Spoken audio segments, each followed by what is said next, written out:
Here are the few things I wish I knew before I started doing cold outreach.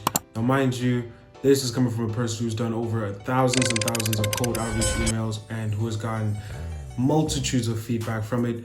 And if you still do not know who I am, of course, I am the founder and CEO of a meta ads agency that deals with meta ads as well as retention systems, ensuring that our clients get what they deserve in terms of revenue. Now, mind you, I am at the helm of outreach at my agency.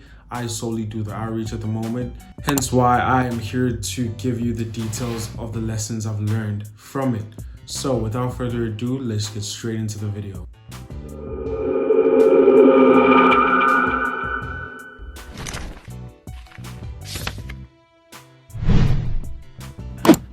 So the first thing I need you to do as soon as you get into cold outreach is I need you to view it as a long-term investment. Cold outreach is good in short term, yes, it can give you tremendous returns. You could land 6, 7, maybe even 10 clients from cold outreach, yes, but it could also take months and months for you to even land your first client. Now this is because you use it as a strategy. You don't just outright do it and hope for the best, right? You're gonna send out maybe 4 different campaigns that all push them towards one selling point. Hence why I say you think long term. Secondly, detach from the outcome. You may not get those exact results that you're hoping for. You may not get those 10 to 15 clients from 4 different campaigns that you launch. And that's okay. Once you're able to detach from the results, work becomes more bearable. You're able to pump out more campaigns. You're able to do more.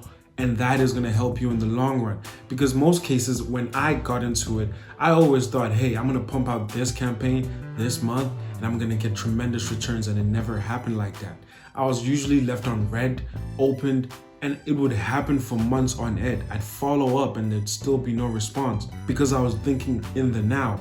My email campaigns would look something like, we're only going to talk about Black Friday specifically, right? With that particular email. We're going to talk Black Friday specific and we're not going to really follow up on that. We're going to go into a different direction if that doesn't work. That's never good. You need a strategy and you need to be able to think long term. Wow, as I said, detaching yourself from the outcome. Thirdly, don't take it personal. Rejection is part of the game. You will get left undelivered for so many different emails and so many different reasons. Maybe prospects wanted to get back to you. Maybe they didn't even like you in the first place. That is okay. Rejection is part of the process. The people that you see that are tremendously good in outreach, that have signed outrageous numbers of clients through cold outreach, are people that have been putting in the reps for years, months, however long you want to put it in terms of time frame. They've been putting in the work. So then guess what? The reps are going to help them. So if you get rejected 600 times, that is okay. Mind you, I've been getting rejected over 1,000 times. And that is okay. It all pays off. You will get booked calls. You will not be able to close them. It is okay. A lot of people will even say, take me off your list. Now, believe me, that has happened to me. It happened fairly recently where I was shooting out an email campaign, a strategy that I was testing, and it was such a bad response. I got asked to take them off the list. And mind you, it is gut-wrenching. You think about it all day. Believe me, it sucks because you don't want to lose opportunities. The fact that they saw it is going to stress you out, so on and so forth. But it's okay. You keep moving. Things only get better the more you become better. And the only way you become better at something is by putting in the reps and not giving up. Something that I also want to add to this as the fourth part is that you're not bothering anyone. Now, mind you, this is specific in terms of, are you even relatable in the first place? If you're not relatable, then you are honestly bothering people. But if you are relatable, if your campaigns are up to stem with the latest of activities in your market, then you are not bothering anyone.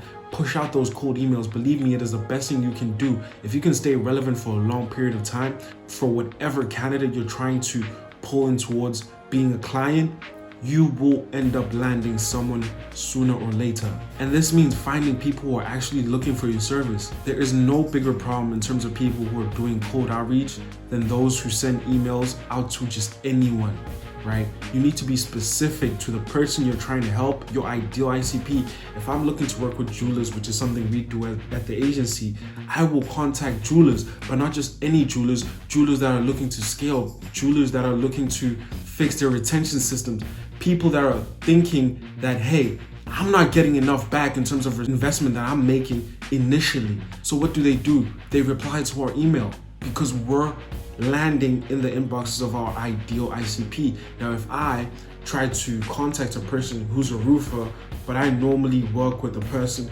who's a jeweler or an e-com brand that is in the lifestyle space, and I use the same lingo or same strategies I would use for the person in the other niche towards the roofer, there is extremely high chances I'm not going to land that client. And with good right, I'm not supposed to land that client because it's going to hurt me and them. Moving on to our fifth point, I need you to keep it simple. Mind you, I've been susceptible to trying to overcomplicate things when it comes to cold outreach. I've done it so many times. As you can tell, it gives me grief. I feel disheartened from just thinking about it, because once you overcomplicate it, once you add these big flashy lines, these immense paragraphs, it becomes unreadable. Believe me, I get a bunch of emails every single day, and I'm sorry to say this, I will not read most of them because it gets to a point where it's just too much. If it's short, simple, I can get the idea of what exactly is being handed to me, what exactly is being offered me, I will dive deep into that email. Hence why when we do a cold outreach, or when I do cold outreach specifically, I try to keep it as simple as possible because no one has the time. People are busy. People don't want to be reading long, hard paragraphs, because I used to do this. I remember there was a point back in my early stages of cold outreach where I would look into the business heavily and I would outline almost every single thing about the business just so I can send it to them. I would outline when it was founded, who it was founded by, all these minuscule things that don't really matter when it comes to just letting them know about your service and how you could be of value to them. Number 6, have a clear offer. If you go into cold outreach and you don't have a clear offer, people won't know what you're going to help them with. They need to know the value you're adding to them. You can't just be coming up there telling them what you do, but you don't have an offer. Personally, with us at Greensage, the offer that we do give our clients to ensure that risk is reduced by high percentages is the fact that we give them a 30-day guarantee. If they see no results or no spike towards there being great results, we give them their money back. We don't want people having to be scared to work with us because they've been burnt in the past. What is your offer? You need to have a core offer that is both beneficial to the client, but is also something you can sustain. And something I had to learn the hard way, which is number 7, is keep the subject line simple as well, right? We just talked about keeping it simple. What about the subject line? Most cases, we overdo the subject lines. We try to get a quirky statement in the subject line. And honestly, people have seen it all. Those quick questions as well. Quick question. Hey, a minute of your time. It gets to a point where we already know people are trying to sell us something, and so do the prospects. Hey, I know someone's trying to sell me something. Maybe that's lead gen or whatever it may be, or even just monetizing my outreach systems. I know they're trying to sell me something from those small statements. And mind you, the subject line is the first impression. You need to make sure that it catches attention and is relevant to the prospect, not just to random people, because when you use email blasts or you use a template, it gets very generic and it's not going to be relevant to the prospect. Hence why they won't even click into your email, because guess what? They've already sussed out that you're trying to sell them something. 8th point, I need you to be patient. I am a person who has been so susceptible to not being patient that I've lost so many prospects because I tried rushing the whole cold outreach system. When you do cold outreach, do not try and get everyone under the net. You're not going to be outreaching to 1,000 people every single day. It's not really going to work for you. You're just going to be doing volume, but you're not really going to get returns. Start off small. If you can engage with at least 50, maybe even less, 20 prospects a day in terms of cold outreach, that is better than a person who is doing thousands and thousands of volume but not being very attentive to what they do, right? You need to be very attentive so that your copy is good enough that it catches the eye of those 20 prospects than 1,000 would. Volume is always hyped up in our industries, but sometimes it's just not the way, especially when you're starting out. Because something that happens is that you end up blowing your emails, right? I had to learn this the hard way as well. I blew an email, a few, because I was outreaching like crazy. I'm talking in a couple of days, I had already outreached to around 750 possible prospects. That is not healthy. That is spammy. And worst part of all, I was including links, but we're gonna get to that. Ninth point, and I need this to be something you do every single time you do email outreach, is verify the emails you are outreaching to. The problem that I seem to be experiencing continuously when I was doing cold outreach to e-com brands was that some of the emails were not legitimate. I'd end up in dead emails or emails that are no longer in use, whatever the situation was, and it would hurt my email deliverability, thus reducing the chances of me ever landing in another prospect's inbox. So make sure you verify your emails, whether you're using a tool, instantly, whatever, it is up to you. But verify your emails, even if you're using a lead scraping tool like Clay or Apollo, whatever it is, or HubSpot, whatever it is, make sure you verify the email. Number 10, and I stress this so much, so please, if you're gonna take anything from this, please take number 10. We're building relationships, we're not just selling. Too many people are getting sold to. Thousands and thousands of emails are flooded into their inbox just so they can get sold something. They know this. You're trying to build a relationship, because from a relationship, then you can start selling. Hence why on my LinkedIn, I've been trying to remove myself from just sending plain text. Engage with the person. Do a voice note. Hey, how's it been going? Just talk with the person. In terms of those non-formal scenarios, you can engage with them like that. But in terms of email, don't be quick to sell. We're so quick to sell where, hey, this is the offer and I'd really like you to book a call. Build a relationship first. Don't just try and get them on a call straight away. Then you repel them, because honestly, no one wants to spend 15 minutes talking to just anyone. Build a relationship, give them value continuously, and then after a couple of days of back and forth, maybe just continuous value being poured to them without response, ask for a call. Number 11, the shorter the better. We talked about this. No one has time. Keep it short and simple, digestible, because no one wants to read a long email. I am one of those people, and I do cold outreach to big brands and founders who are doing multi-million-dollar deals. So the fact that they're already stressed with the deals they have to make and you want them to read paragraphs is not going to work in your favor. Yes, we always talk about giving value and just giving as much as you can when it comes to cold outreach, but sometimes you need to be able to just pull the plug a little bit and just say, I'm going to be very short and discreet. I'm going to tell them exactly what's happening. Hey, this is something that most brands are doing. Hey, this is something that I would want to fix for you. Hey, maybe I'm not even trying to sell you on this email. I'm just going to give value. A 2-to-1 ratio in meta ads is this. You understand? And sometimes it isn't even the part where you're selling your service. It's a part where you're just giving value, where you could be talking about hiring, the smaller things. Build a relationship. And again, shorter is better. Keep it concise. Number 12, use a single CTA. I am, again, very big on using a single CTA, but I've been susceptible to using more than one, maybe even more than two. Heck, I think I was using 3. That is not good. But I was having moments where I was sounding very indecisive. Hey, do you want to get on a call, or maybe give me your Instagram or your LinkedIn? That's not good. Use a single CTA. Book a call here and leave it like that. Indecision will kill you more than just being straightforward. Number 13, not send more than 4 emails. Now, this is extremely simple.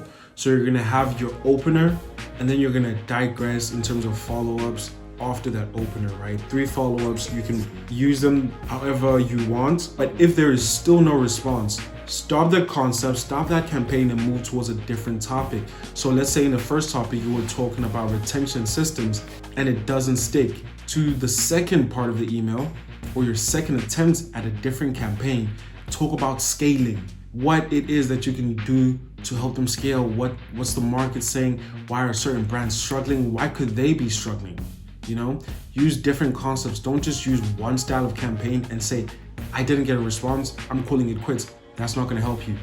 You're not gonna land any clients because maybe the thing you're talking about is not relevant to them. So move to a different topic that could be highly relevant. Number 14 is something I'm still trying to get used to, and that is reusing people from your list.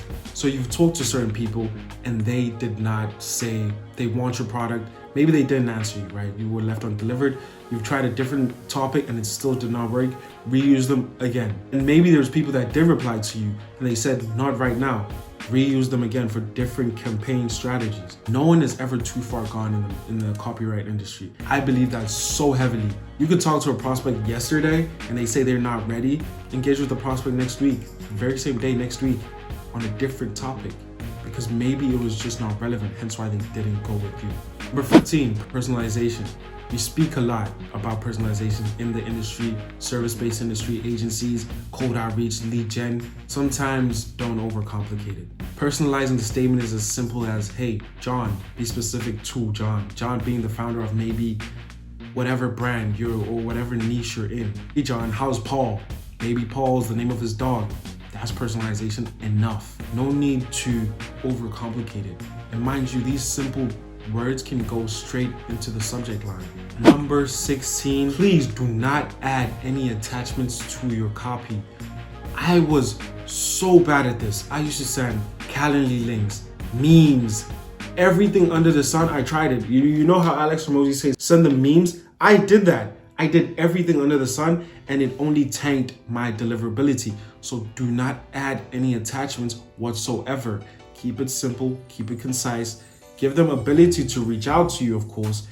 And we see this with the next point, your email signature, which matters so much. Since you can't attach any links, allow them to find you on Instagram. Maybe outline my Instagram, put your username, my LinkedIn username. If you want to get through to us, you can check us out on this website. Leave the simple website name and that's it. Nothing more. The next point is make it human, right? We use AI a lot, but do not let it be a crutch to you. Don't let AI be a crutch where you cannot create copy without AI. AI is there to oversee and to monitor, to check up on any spelling mistakes, errors that may have occurred, whatever it may be, but you're not going to use it as a crutch because too many people can easily spot AI. Heck, I can spot AI. Anyone can spot AI because of how used to it we are. So now if you're going to use AI to write the whole copy, it's not going to be advantageous to you because it's not going to sound human. Be human. It's what we crave more nowadays. Realism, authenticity. Brother, it's going to help you loads. Brother or ma'am, because we never know who's watching, right? It's going to help you loads. Another point I want to add is include proof. I know I just said you shouldn't add any attachments, so you may be asking, how can I include proof? Right? Small little testimonials through the email. Hey, we just recently helped John fix his e-com store from 30 grand and we scaled him up to 150 grand in the last 4 months. Sounds crazy, I know, right? And we were able to do this because of our retention systems as well as our selective scaling systems, which allowed him to scale aggressively without tanking the business. Mind you, this is something close to real. This is something you can use as well, respective to your own industry. And the last point is cold emails are nothing without systems. Listen, brother, it gets overwhelming. Brother or ma'am, it gets overwhelming. Trying to manhandle everything by yourself gets overwhelming. Hence why I am using Instantly and I'm using tools like Clay as well for lead scraping as well as just straight outreach. Clay and Instantly have been so good to me, and hence why I'm using them more and more.